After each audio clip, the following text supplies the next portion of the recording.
Assalamualaikum buat semua tuan-tuan dicintai dan diridai oleh Allah. Allah Akbar, Allah Maha Baik tuan-tuan. Okey.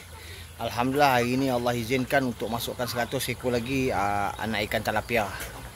Saya buat tak banyak tuan-tuan, kecil-kecil ya. Ini kali kedua dah ni. Yang pertama tu saya letak dekat dalam sangkar, dalam kolam tu. Boleh tengok kat situ. Satu lagi saya gunakan tong ni. Okey, saya tengok banyak kalau dekat Malaysia ni ada macam-macam teknik kan. Ada biofloc lah, ada teknik ras. Mudah sebenarnya, mudah. Saya tengok mudah. Tapi untuk saya agak rumit jugalah sebab dia ada pakai mesin mesin untuk oksigen. Lepas tu dia ada penapis, ada macam-macam cara kan. Saya tertarik dengan satu video daripada Indonesia. Saya follow tuan punya video tu. Dia sampai dalam dalam bekas air botol air mineral yang besar tu pun boleh ternak.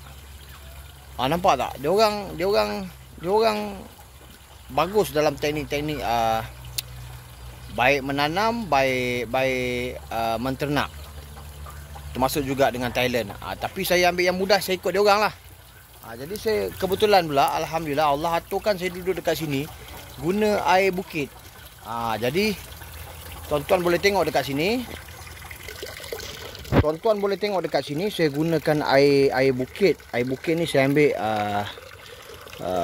dekat luar sana tu, saya tarik, saya masuk dalam ni, saya gunakan dekat rumah semua air bukit lah. Jadi saya gunakan teknik daripada Indonesia tu, mudah je. Air masuk, kemudian dekat bawah ni saya rasa saya boleh buka kot. Okey. Dia ada hose ni, pipe ni, bawah ni saya buat lubang supaya segala sisa tarik dia orang ke ataupun apa makanan ke, dia akan naik masuk dalam ni dan dia akan keluar dekat sini. Nampak? Jadi saya tak perlu nak macam-macam nak guna penapis itu, guna penapis ini kan. Orang macam saya ni susah sikit lah nak adakan barang-barang tersebut. Jadi saya guna cara macam ni je. Air ni dia akan berjalan 24 jam. Jadi saya tak perlu nak beli mesin oksigen. Saya jalankan 24 jam. Air akan buang dekat parit ni dan dia akan terus ke sungai. Air ni akan buang terus ke sungai.